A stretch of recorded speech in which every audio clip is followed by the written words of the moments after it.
Hi there, this is Ruben from Dutch Round 1. Thanks again for coming by. Thanks for watching another episode. I appreciate your time and I appreciate your support.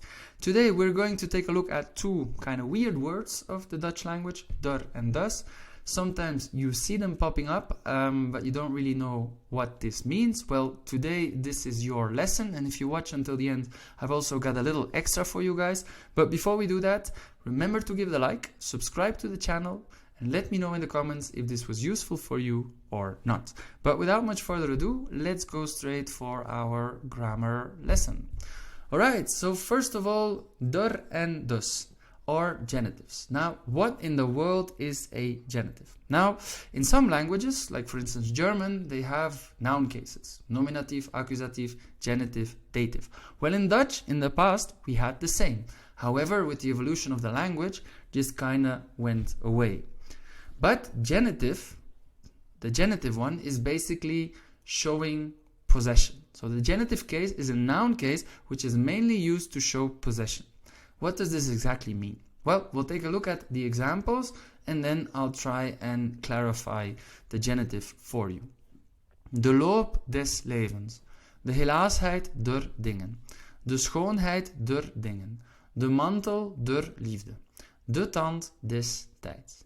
Alright, so I'll translate them. The run of life, the futility of things, the beauty of things, the cloak of love or the cloak of charity, and the tooth of time. Alright, so we take a look at des and we can translate it as of. Now, of is basically showing possession, right? Something of something, so it's showing possession.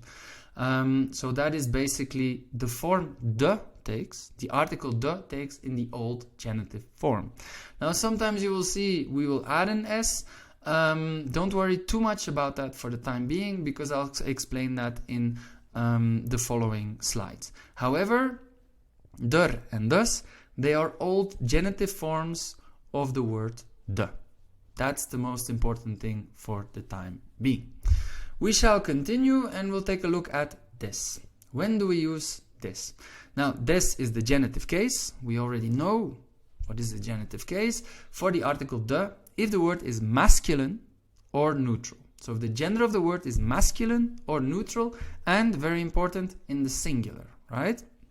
We'll take a look at the examples. De tand des tijds, the tooth of time. Tijd, de tijd, masculine word. Alright, we use des. De loop des levens, het leven, het, it's neutral, so we use des. De heer des huizes, right? Huis, het huis, so it's neutral, so we use des. In oprechtheid des harten, het hart, neutral, so we use des, right? Now, you will look at tijd, levens, huizes, and harten, and you will say, why do we write an S at the end of tijd, leven, and huizes? And why do we write an en at the end of hart? Well, basically, this is again an old genitive form, which we don't use a lot anymore. So basically, when we use s, and the ending of the word is strong, as in tijd, leven, and huis, you will write an s, sometimes an es, if the ending of the word is a z, for pronunciation's sake. However, in oprechtheid des harten, we will write en, because hart is a weak ending.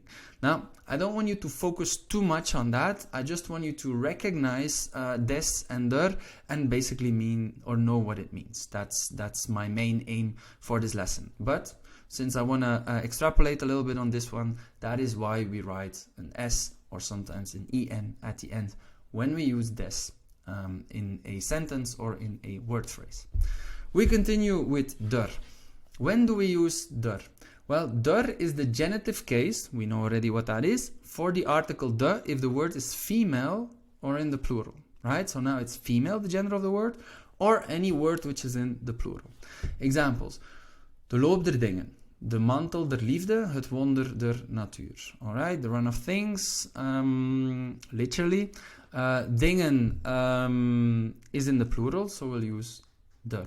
De mantel der liefde, the cloak of love, literally. However, in English you translate it as the cloak of charity. Liefde is female, so that's why you use der. Het wonder der natuur, so nature, the miracle of nature. Natuur is female, so you'll write der. Alright, so this is the difference between des and der. des, masculine, neutral, singular, der, female or feminine, and then also basically in the plural, right? There we go. And I also got something extra for you, because you're not only seeing der and des, but you're also seeing ter and ten sometimes. Now we use ter or ten as a contraction of the preposition te plus the dative form, the dative noun case, referring to an indirect object of the article de. Now, what is a dative? All right, we've already seen the genitive, right? The genitive shows possession. Now, the dative noun case or the dative form refers to an indirect object. Now, basically, you have to know in older forms of language, in German it's still the case, but in Dutch, basically every word would change according to its function in the sentence.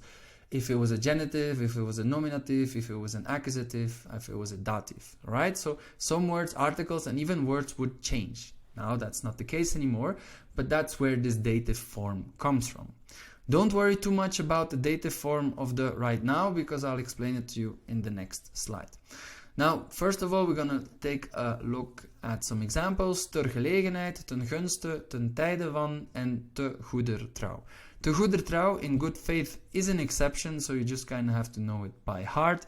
It goes back to an old way of conjugating or adapting the adjective, goed, towards, first of all, the noun, and secondly, also towards the noun case in the sentence, but that's maybe a bit complicated and very obsolete in nowadays Dutch. So don't worry about that one. Just know that in good faith is te goeder trouw. Alright, we shall continue and we take a look at ter. Now, when do we use ter? We use ter when the contraction goes with te plus der. So female or feminine words. Now, what is der in this case? Der, we've seen it as the genitive form, but it can also be the dative form.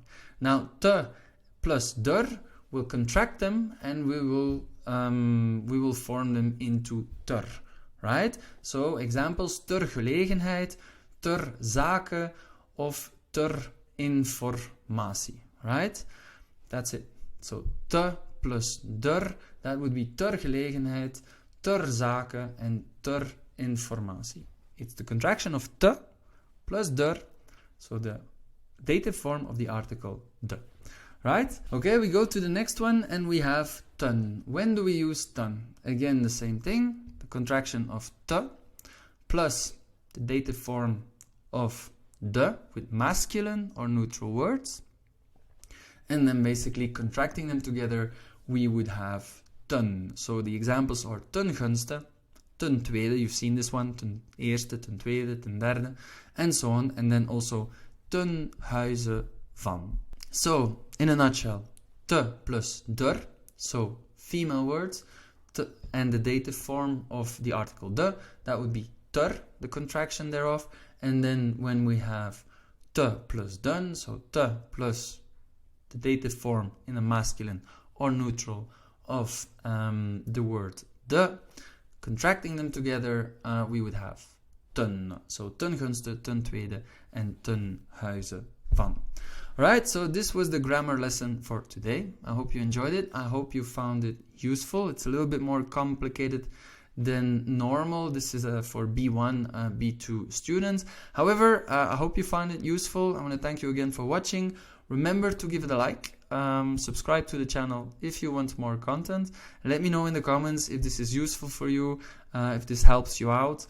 I want to thank you again for watching. I wish you a great rest of the day, and stay tuned for another episode of Dutch Round 1.